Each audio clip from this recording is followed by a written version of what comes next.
First of all, you need drums and percussions for your song, regardless of the genre. There are two ways to cover this.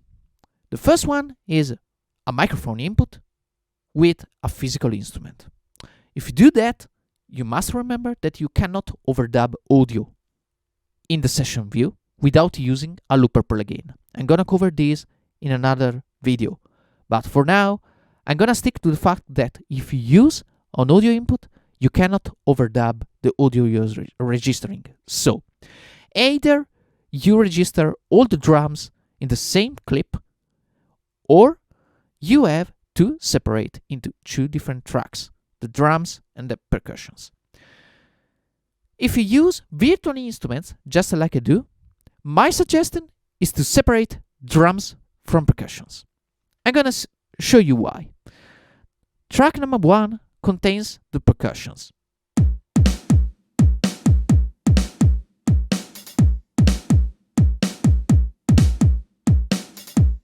Okay, I use drums in order to keep the song flowing, and usually drums are the first or the second thing I record.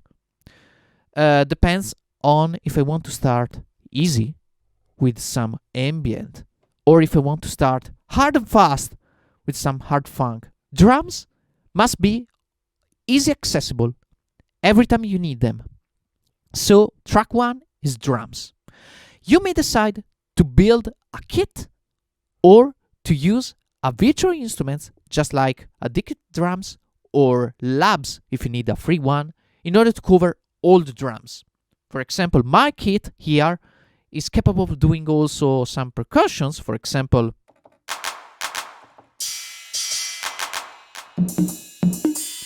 there's a bit of everything, but I mainly use track 1 with the drums, which means kick, snare, and a hi-hat.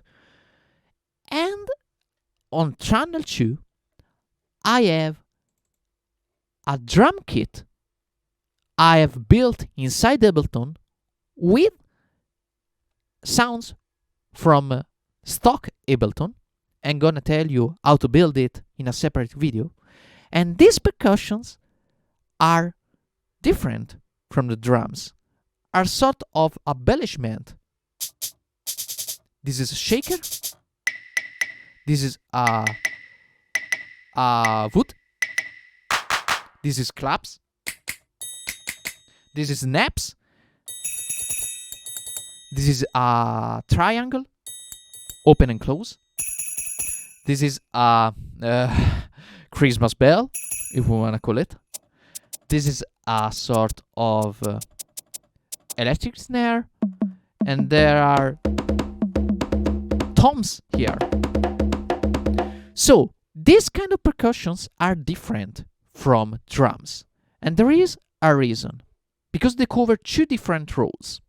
I'm gonna just take out my pre-recorded clips from the previous lesson out of the way so that I can start from a blank canvas. Let's try to record drums and percussions.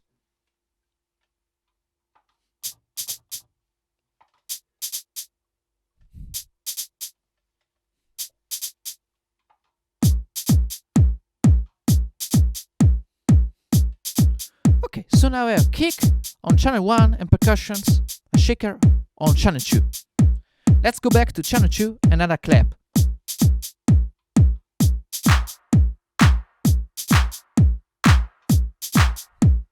Hi-hat on channel 1.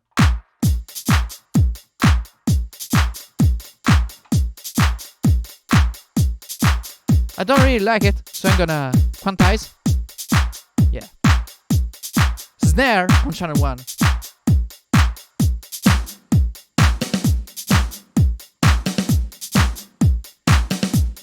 Okay, now wood on channel 2.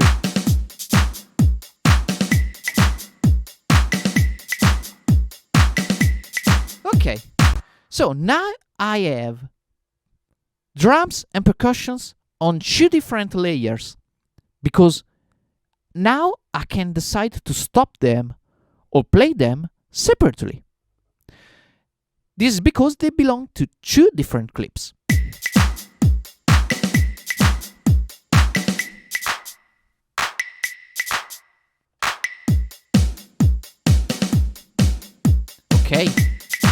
Why this?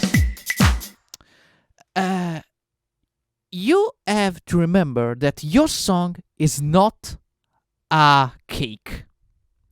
It's not a standard loop where you add each layer and then you play them all together. This is how you build a loop if you add a standard looper. This is Ableton. I showed you in the previous lesson that you can start and stop and move clips as you want. So, if I have drums and percussion, 2 different layers, I can decide to tone down to get a sort of breathing moment inside the song. I can decide to modify dynamics so that at certain time the song goes down with dynamics. I can get the time to build some other instruments while the drums are not kicking hard, and then stop everything and start again. I'm gonna show you. For example, stop.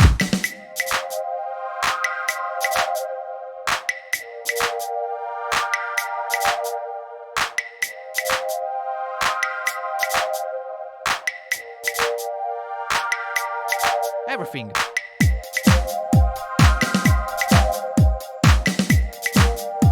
Or maybe stop and get the drums. Stopping everything. Now. Okay, this is an easy example, but I'm gonna show you later on some practical examples and practical song I play where this is standard. And also, if you go to the MIDI section, you're gonna see that my percussion slot 1 is mapped to my sustain pedal of the keyboard. Why this? Because this way I can stop everything except the percussions. Stop everything, a pedal. And start again. Because most of the time I use that trick in order to play a solo, and the last part of the solo, the last bar, I leave the saxophone or the EWI alone with the percussions, which gives a moment of breathing before restarting the verse or the chorus. This is just a basic technique I'm gonna show you later on. So this way you can layer drums and percussions separately and decide to stop one, play both of them, or modify one of them. Because another thing you can do, in any moment of the song, you may decide to modify the drums without the percussions.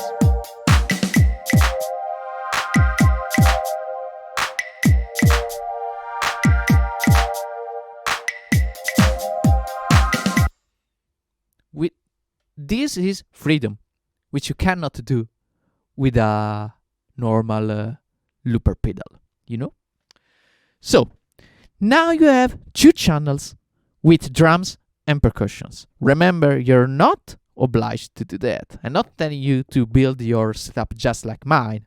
I'm just giving you hints. You must have drums and percussions. You may have them on the same channel, 2 different channels, but you're gonna need them for your song. And what kind of sounds you decide to put into them, it's up to you, and according to the genre you have to play.